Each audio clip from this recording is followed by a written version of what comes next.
La problématique majeure pour nous était de proposer aux enfants et de proposer au fil du temps des meilleures activités, mais pas que, évidemment, des meilleurs locaux. Donc, même si nous étions très bien à la mairie à l'école d'Île-Rousse, les enfants méritent d'évoluer dans un site naturel, en plein air. Et aujourd'hui, la volonté était vraiment de les extraire du milieu scolaire dans lequel ils passent déjà beaucoup de temps toute l'année, sachant que certains enfants sont dans les locaux de l'école du 1er janvier au 31 décembre. Donc il s'agit aussi de leur offrir un lieu de vacances qui soit loin du milieu habituel qu'est le milieu scolaire. Alors ce déménagement a posé plusieurs problématiques, parmi elles le déplacement vers la plage, une problématique qui a été solutionnée, un début de solution a été apporté. Quel est-il ?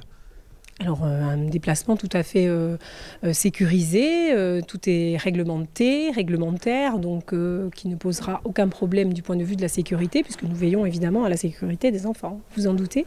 Donc tout est prévu, nos personnels savent comment faire, puisque nos enfants traversent déjà la ville d'Île-Rousse quand ils vont au bord de mer.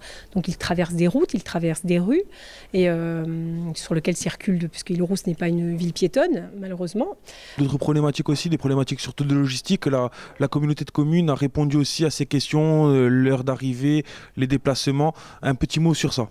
Alors je dirais que ça a soulevé beaucoup d'inquiétudes chez les parents, mais tout se discute et tout se solutionne. Nous proposons évidemment de la qualité pour garder nos enfants, pour que ceux-ci puissent avoir des vacances qui soient vraiment des vacances et sortir un petit peu de leurs habitudes, de leur schéma habituel.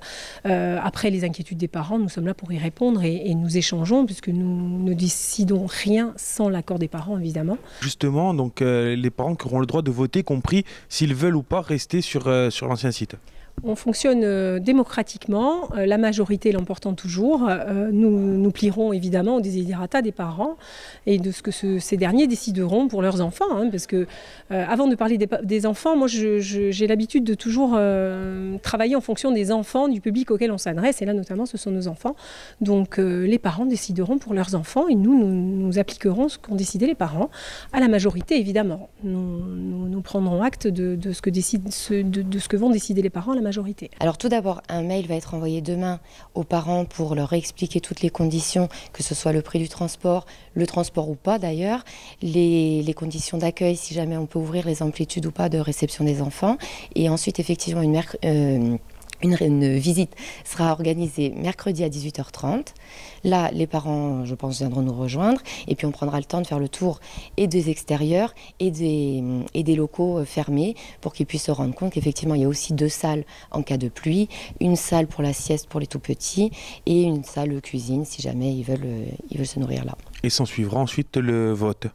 Alors les parents du coup seront amenés à voter donc, dans les 2 jours qui suivront, jeudi ou vendredi. Comme ça, vendredi, on pourra arrêter le fait qu'on aille soit sur l'Odzari pour profiter de cet espace magnifique, ou si les parents préfèrent sécuriser et rester sur cette petite école d'Île-Rousse.